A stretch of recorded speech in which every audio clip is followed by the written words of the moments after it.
പാലക്കാട് കാട്ടാന ആക്രമണത്തിൽ കൊല്ലപ്പെട്ട അലന്റെ സംസ്കാരം ഇന്ന് വീട്ടിലെ പൊതുദർശനത്തിന് ശേഷമായിരിക്കും സംസ്കാരം. ഇന്നലെ അലന്റെ മരണത്തിൽ വ്യാപക പ്രതിഷേധമായിരുന്നു ഉയർന്നത്. അരുൺ ആലത്തൂർ ചേരുന്നു. അരുൺ പറയും.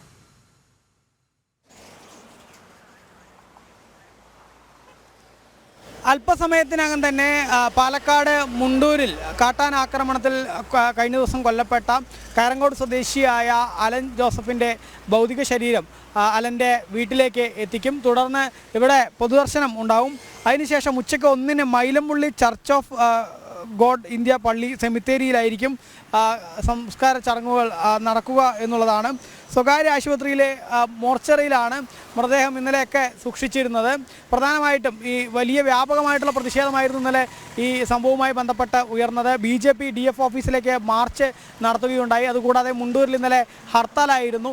അതുകൂടാതെ തന്നെ ഈ ഇത്തരത്തിൽ മോർച്ചറിയിലേക്ക് എത്തിയ MLAക്ക് എതിരെ ഉൾപ്പെടെ പ്രതിഷേധം ഉണ്ടാകുന്ന ഒരു സാഹചര്യമൊക്കെ ഉണ്ടായിരുന്നു. തുടർന്ന് ഈ കുടുംബത്തിന് ധനസഹായം പ്രഖ്യാപിക്കുകയും മറ്റുമൊക്കെ ചെയ്യുകയും ചെയ്തിട്ടുണ്ട് എന്നുള്ളതാണ്. ഏതായാലും ഈ പ്രദേശത്തെ കാട്ടാന ശല്യം ഇങ്ങനെ ഒരു പരിഹാരമില്ലാതെ തുടരുന്ന ഒരു സ്ഥിതിയുണ്ട്. അതുകൊണ്ട് തന്നെ ഇനിയൊരു ജീവനും പൊലിയാതിരിക്കുന്നതിന് വേണ്ട ശാശ്വത പരിഹാരം വേണം എന്നുള്ള നാട്ടുകാരുടെ ആവശ്യം വലിയ രീതിയിൽ നിലനിൽക്കുന്ന ഒരു സ്ഥിതി തന്നെയാണുള്ളത്. അതേസമയം തന്നെ വെറും 24 വയസ്സ് മാത്രം പ്രായമുള്ള അലൻ എന്ന ആ യുവാവിൻ്റെ നാട്ടിലേക്ക്, അതായത് കൊച്ചിയിലുള്ള ലുലു മോളിലായിരുന്നു അലൻ ജോലി ചെയ്തിരുന്നത്. അവിടെ നിന്നും നാട്ടിലേക്ക് വന്നതായിരുന്നു അലൻ.